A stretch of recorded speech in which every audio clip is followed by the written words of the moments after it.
우리는 계속해서 사무엘상 말씀 함께 묵상을 하고 있습니다. 오늘 함께 읽으신 27장의 말씀, 이제 어제부터 시작했고 이제 이틀 더 이 말씀들을 묵상하시게 될 텐데요. 17장의 말씀은 우리에게 아주 잘 알려진 그런 말씀입니다.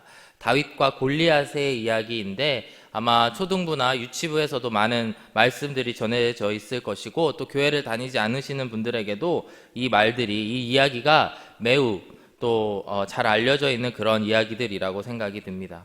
우리는 조금 더 자세히 이 말씀들을 함께 묵상하며 은혜를 받기 원하는데요. 어제 우리가 함께 살펴보신 1절에서 11절까지의 말씀을 보시면은 이제 골리앗이라고 하는 사람에 대해서 굉장히 자세하게 설명을 하고 있습니다. 그는 가드라고 하는 블레셋의 세 도시 중에 한 군데 출신의 사람이었고, 또 그 사람의 용모가 어떠하였고 키가 어떠하였고 그가 가지고 있었던 그런 장신구들은 또 어떠하였다라고 상세히 묘사를 하고 있었습니다. 한 신학자는 구약에 나오는 어떠한 한 인물의 외모에 대한 표현, 특별히 그 군대의 장비들을 이제 표현하고 있는 가장 긴 문장이다라고 이야기를 하는 것을 보았습니다. 이와 같이 골리앗의 외모를 상세하게 묘사를 하고 있고요. 오늘 또 함께 읽으신 12절에서부터 14절까지의 말씀을 보시면은 그와 완전히 대조되는 다윗의 모습을 이렇게 설명을 상세히 하고 있습니다. 그리고 그 이후의 말씀을 보시면 다시 그 이야기로 돌아가게 되어서 다시 전장의 그 상황으로 돌아가서 골리앗이 이스라엘을 모욕하는 일들, 그리고 그 이후에 다윗이 그 싸움에 임하게 되는 일들이 묘사되어 있습니다. 오늘 12절에서 14절의 말씀을 조금 더 자세히 살펴보기를 원합니다.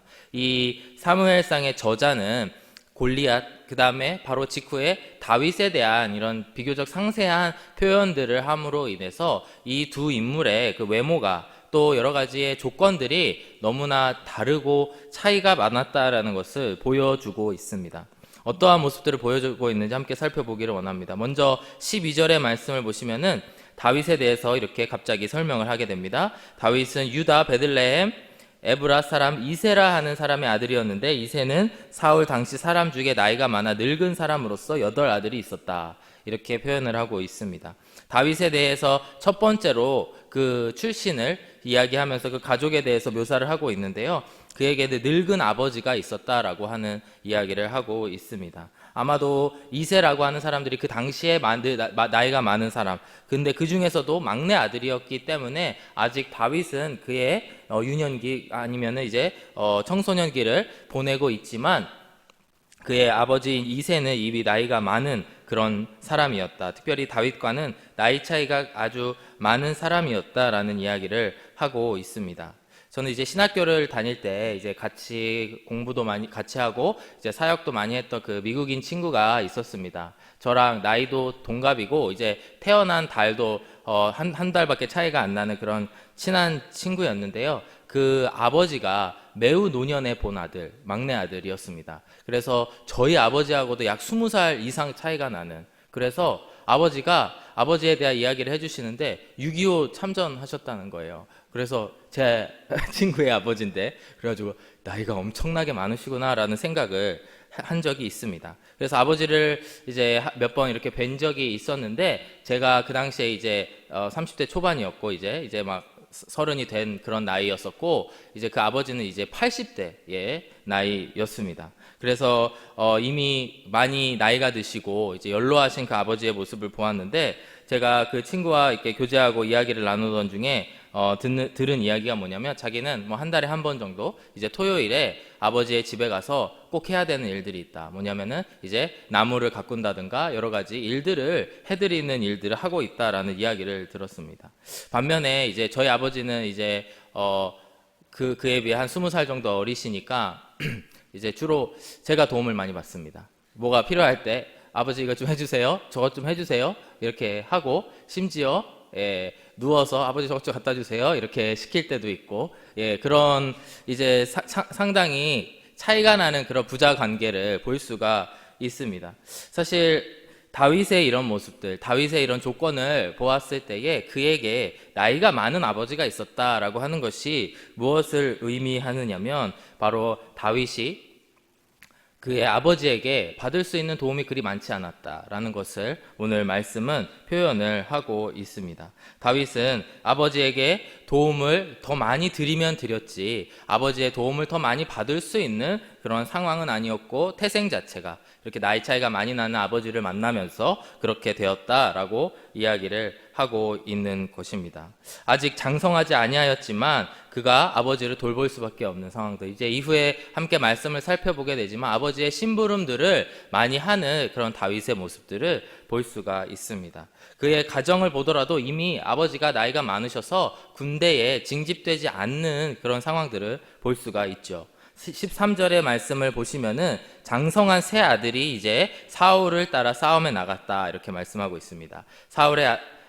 사울과 함께 싸움에 나간 그 세 아들의 이름은 엘리야, 아비나답, 셋째 삼마, 셋째 형까지는 이제 장성하여서 사울과 함께 이제 전쟁에 나가는 그런 묘사들을 하고 있습니다. 이미 그 가정 안에는 다윗은 어렸지만 이미 그 가정의 주도권 그리고 모든 그 리더십이 그 첫째 형인 엘리압과 그 밑에 있는 형들에게 이미 넘겨져 있었고 아버지는 이제 나이가 많으신 그런 아버지라는 것을 우리가 함께 살펴볼 수가 있습니다. 이와 같이 다윗은 이런 가정 환경 가운데에 또 아버지의 도움보다는 형들의 도움을 받을 수밖에 없는 그런 상황 가운데에 있었던 소년이었던 것을 우리가 볼 수가 있습니다. 14절의 말씀을 보시면 그렇다면 다윗에 대해서 뭐라고 묘사를 하고 있느냐, 다윗은 막내라 그에게 장성한 세 사람은 사울을 따랐고 이제 다윗은 집에 있었다 이런 말씀이 이어져 오고 있습니다. 여기서 다윗이 막내라고 한 표현을 우리가 좀 유심히 살펴보기를 원하는데요. 이 막내라고 한 표현이 여러 가지 용례가 있는데 그가 실질적으로 나이가 어렸다, youngest 인 의미도 있지만 이것이 조금 다른 용례들을 살펴보게 되면은 그가 그 가정 가운데에서 가장 덜 중요했다, the least important 했던 사람이다 라는 표현으로도 쓰이게 됩니다. 또 이 단어는 때에 따라서는 하찮은 사람, 하찮다라는 표현으로, 물론 다윗에 대해서 그렇게 표현하고 있지는 않겠지만 이 단어 자체가 그런 표현의 단어라는 것을 우리가 유심히 살펴보고 기억하기를 원합니다.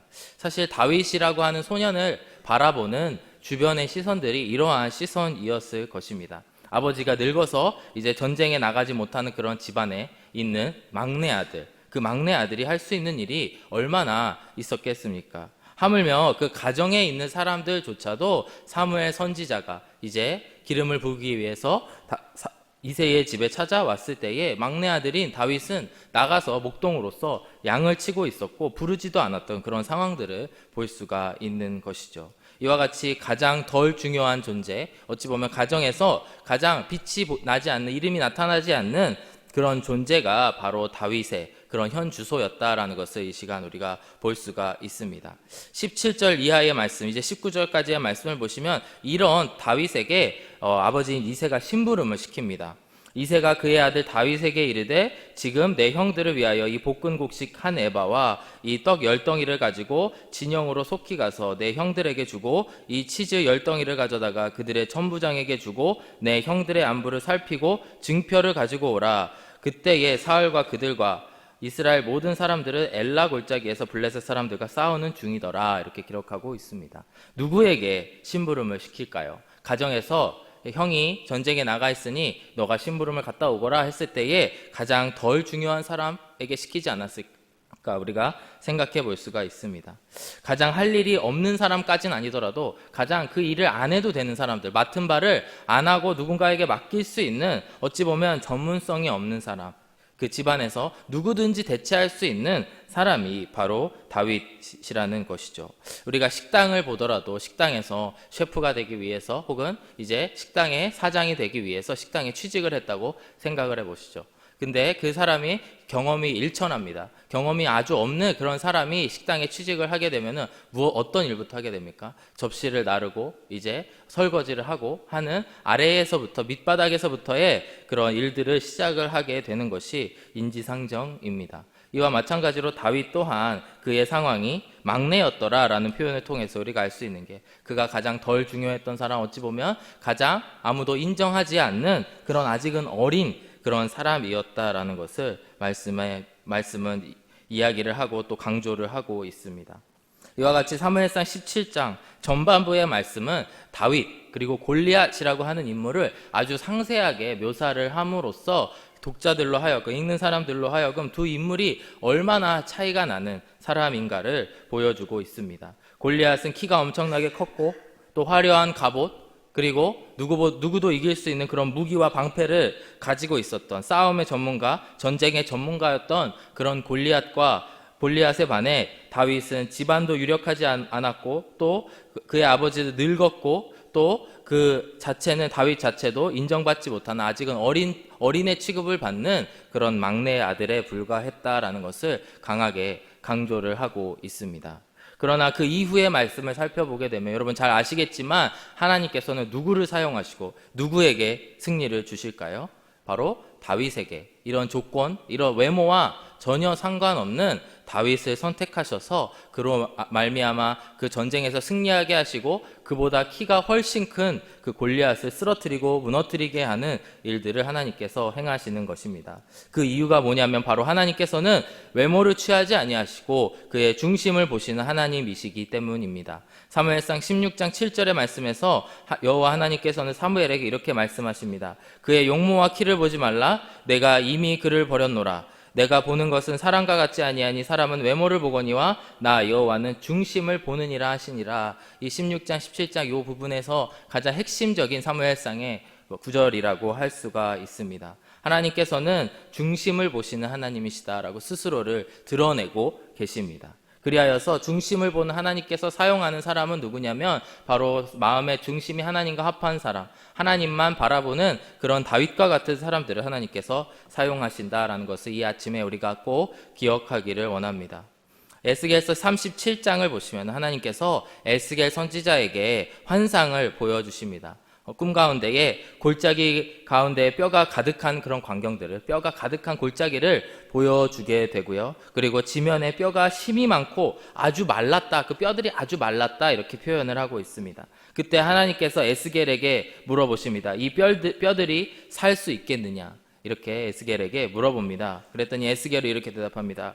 주 여호와여, 주께서 아시나이다. 이렇게 묘사를 하고 있습니다. 그때에 여호와 하나님께서 이와 같이 말씀하십니다. 주 여호와께서 이 뼈들에게 이같이 말씀하시기를 내가 생기를 너희에게 들어가게 하리니 너희가 살아나리라. 이렇게 뼈들에게 생기를 불어넣어 살아나는 모습을 에스겔에게 보여주려고 하고 계시는 것이죠. 6절을 보시면은 그와 같은 환상을 보여주신 바로 하나님의 목적이 드러납니다. 너희 위에 힘줄을 두고 살을 입히고 가죽으로 덮고 너희 속에 생기를 넣으리니 이와 같이 하리니 이 이유가 뭐냐면 너희가 살아나리라 또 내가 여호와인 줄 너희가 알리라 하셨다. 즉 하나님께서 여호와의 심을 알리시기 위해서, 보여주시기 위해서 에스겔 선지자로 하여금 이러한 환상을 보게 하셨다라는 것입니다. 사실 이 마른 뼈라고 표현된 이 말이 우리에게 시각적으로 또한 이해가 잘 되는 말이지만 저는 한편으로 소년 다윗이 처해져 있는 상황이 어찌 보면 이 마른 뼈와 같은 그런 상황이 아니었을까 생각을 해보았습니다. 아마도 그 가정에 얼마나 생기가 있었는지 우리가 알 수 없지만 그 가정도 이제 베들레헴이라고 하는 시골 마을에 있는 아버지가 늙은 그런 가정에서 태어나서 목동으로 살아가면서 이 큰 전쟁, 엄청나게 큰 전쟁, 블레셋과의 싸움에서 아무런 도움이 되지 않을 것 같은 그런 한 소년이지만 하나님께서는 그를 사용하심으로 말미암아 하나님께서 그 전쟁 가운데에 일하고 계시고 하나님께서 그 전쟁의 주관자이심을 보여주고 있다라고 하는 것입니다. 우리의 인생에서도 예수님을 만나기 전에는 외형을 쫓아가죠. 스펙을 쫓아가죠. 더 잘 먹고 잘 살기 위해서 또 멋있어 보이기 위해서 잘나 보이기 위해서 우리는 살아가지만 어느 순간 그것들이 허무하다라는 것을 모두가 깨닫게 됩니다.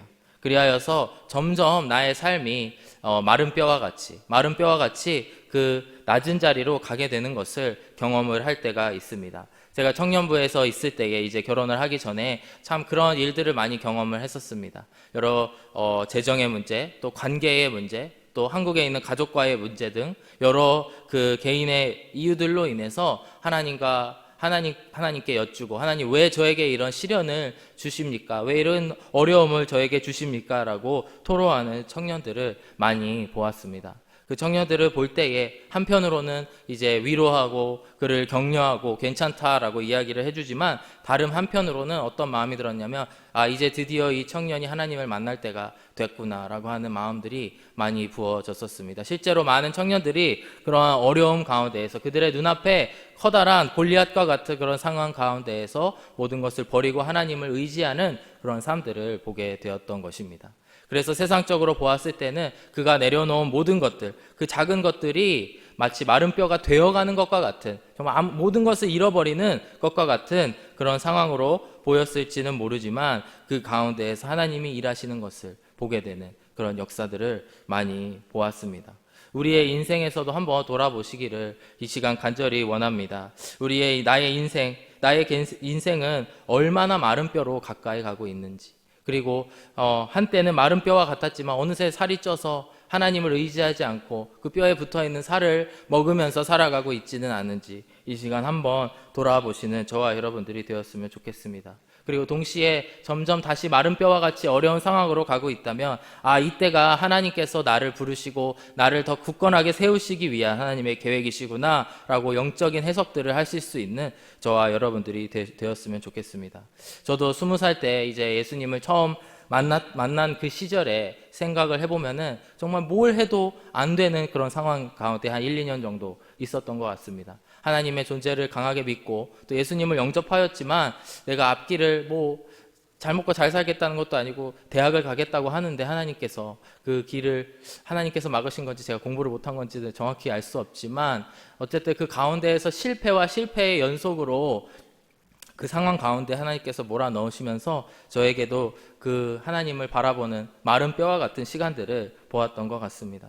그때 특별히 저에게 위로가 되었던 찬양이 바로 이 찬양인데요. 세상의 유혹 시험이 내게 몰려올 때에 나의 힘으로는 그것들 모두 이길 수 없네. 거대한 폭풍 가운데 위축된 나의 영혼 어찌할 바를 몰라 헤매이고 있을 때 너무 저의 상황을 잘 묘사한 그런 가사였던 것 같습니다. 2절을 보시면 거짓과 속임수로 가득 찬 세상에서 어디로 갈지 몰라 머뭇거리고 있네. 공중의 권세 잡은 자 지금도 우리들을 실패와 절망으로 넘어뜨리려 하네. 여기서 너무 약해 보이는 표현들이 있지 않습니까? 나의 힘으론 그것들 모두 이길 수 없네. 어디로 갈지 몰라 머뭇거리고 있네. 이 찬양의 가사가 저에게 너무나 큰 위로가 되었던 기억들이 있습니다. 근데 3절의 말씀이 큰 위로가 되는데요. 주위를 둘러보면 아무도 없는 듯 믿음의 눈을 들면 보이는 분 계시네. 지금도 내 안에서 역사하고 계시는 사망과 어둠의 권세 물리치신 예수님. 나의 이 모든 인생의 고백들이 이러한 결론에 이르게 되는 순간들이 찾아오게 된다라고 하는 것입니다. 그때 나에게 오는 것은 후렴의 가사처럼 주를 찬양, 손을 들고 찬양, 전쟁은 나에게 속한 것 아니니 전쟁은 하나님께 속한 것이니, 이런 가사가 이 찬양의 가사인데요. 이와 같이 내 힘으로 무언가를 하려고 하였지만 되지 않는 것들, 또 어디로 갈지 몰라서 머뭇거리고 있었던 그 상황 가운데에서 하나님께서는 우리에게 말씀하고 계시는 것입니다. 이 전쟁이 너에게 속한 것이 아니고, 이 전쟁의 승리가 너의 어떠한 것에 기인하는 것이 아니고 바로 이것은 하나님께 속한 것이고 나로 말미암아 되는 것이다 말씀하고 계십니다. 이와 같이 하나님께서는 이 마른 뼈와 같은 상황에 놓여져 있는 다윗, 보잘것없는 이 다윗을 사용하셔서 이제 그 전쟁에서 승리하고 계시고, 그로 말미암아 하나님을 바라보게 하시고 하나님이 역사하고 계시는 모습들을 보게 하시는 것입니다. 우리의 인생이 얼마나 마른 뼈에 가까운지를 한번 측정해 보시기를 주의 이름으로 축복합니다. 그리하여서 아버지 하나님, 오늘도 제가 어느새 살이 쪘습니다. 제가 어느새 마음에 부유함이 있어서 하나님을 의지하지 않았습니다 라고 고백하시면서 다시 주님 앞에 그 마음으로 돌아가기를 원합니다. 고백하시는 저와 여러분들이 이 아침에 되어지시기를 주님의 이름으로 축복합니다. 그렇다면 하나님께서 기뻐하시는 다윗은 어떠한 인생을 살았는가? 26절의 말씀을 보시면은 그의 중심에 하나님께 두고 그로 말미암아 이 세상을 해석하는 특별한 능력이 있었다라는 것을 볼 수가 있습니다. 후반부에 보시면은 이 할례받지 않은 블레셋 사람이 누구이기에 살아계시는 하나님의 군대를 모욕하겠느냐, 이렇게 묘사를 하고 있습니다. 하나님 골리앗에 대해서 이제 다윗이 이렇게 말씀을 하고 말을 하고 있는 것인데요. 다윗은 이제 그 전쟁을 바라보면서 그의 힘의 원리, 또 얼마나 무기가 화려한지, 또 세력의 크기 그런 것들을 본 것이 아니고 하나님과 함께하는 자와 하나님께서 함께하지 않으시는 자, 하나님의 편에 선 자와 하나님의 편에 서지 않는 자를 구별하며 말씀하고 있습니다. 골리앗을 할례받지 않은 자라고 표현을 하면서 전쟁과 할례가 전혀 관계가 없어 보이는 단어이지만 결국에 이 전쟁의 핵심은 누가 하나님의 사람인지, 하나님의 할례받은 사람인지를 이야기하고 있고 또 그것을 바라보며 고백하고 있다라는 것을 이 시간 꼭 기억하기를 원합니다. 다윗은 그의 삶의 현장에서 하나님의 일하심을 이미 바라보았고 그가 들의 짐승들 가운데서 양을 지킬 때에 하나님께서 보호하여 주신 것들을 기억하며 골리앗 앞에 당당히 나아갔습니다. 본인의 힘으로 평소에 일하지 아니하였고 하나님을 의지하였기 때문에 골리앗 앞에 나아갈 때에도 그가 두려움 없이 하나님을 의지할 수 있었던 것입니다. 또한 그와 대조적으로 사무엘상 17장 11절과 오늘의 본문 24절의 말씀을 보시면은 사울 왕의 이름이 어느새 잊혀지고 지워져 가고 있는 것을 우리가 볼 수가 있습니다. 어제의 마지막 구절이었는데요. 11절 말씀을 보시면은 사울과 온 이스라엘이 블레셋 사람의 이 말을 듣고 크게 놀라 크게 두려워하였다 이렇게 표현을 하고 있습니다. 사울과 온 이스라엘 사람들이라고 표현을 하고 있는데요. 이후에 다윗의 등장 또 다윗이라고 하는 인물이 등장을 하자 24절의 말씀을 보시면은 이스라엘 모든 사람이 그 사람을 보고 심히 두려워하여 그 앞에 도망하며 이렇게 표현을 하고 있습니다. 어느새 사울과 온 이스라엘이 아니고 이스라엘 모든 사람들이 어느새 사울의 이름이 잊혀져 있는 모습들을 우리가 말씀을 통해 볼 수가 있습니다. 이와 같이 우리가 하나님을 의지하고 하나님을 바라볼 때에 하나님께서 우리의 이름을 기억해 주시고 우리를 보호하여 주시고 승리의 자리로 이끌어 주실 줄로 믿습니다. 반대로 사울과 같이 하나님을 의지하지 아니하고 또 군대를 독려할 때에도 어떠한 조건으로 물질로서 하려고 했더니 사울이 어느새 그의 지도자의 자리에서 그 자리를 지키고는 있지만 잊혀져 버리는 그런 일들이 일어나고 있다는 것을 이 시간 바라보기를 원합니다. 우리가 이 세상을 바라볼 때에 비록 나의 삶이 다윗과 같이 그런 세상 사람들이 보았을 때에는 부족한 자리, 약한 자리, 보잘것없는 자리처럼 보일지 모르지만 그 가운데에서 우리를 통해서 역사하시는 그런 하나님을 바라보시는 저와 여러분들이 되시기를 주의 이름으로 축복합니다. 오늘 이 시간 우리 함께 말씀을 기억하시면서 함께 찬양하면서 나아가시기를 원합니다. 아까 함께 찬송하였던 세상의 유혹 시험이 내게 몰려올 때에 이 찬양을 함께 찬송하시면서 아버지 하나님 오늘도 제가 주님만을 바라보기를 원합니다. 나의 힘으로 하였던 것 모두 내려놓고 어디로 갈지 제가 정하려고 했던 것 모두 내려놓고 주님만 바라보며 나아가기를 원합니다. 주님을 찬양합니다. 함께 고백하시는 이 시간이 되었으면 좋겠습니다. 함께 찬송하며 고백하며 나아가시겠습니다.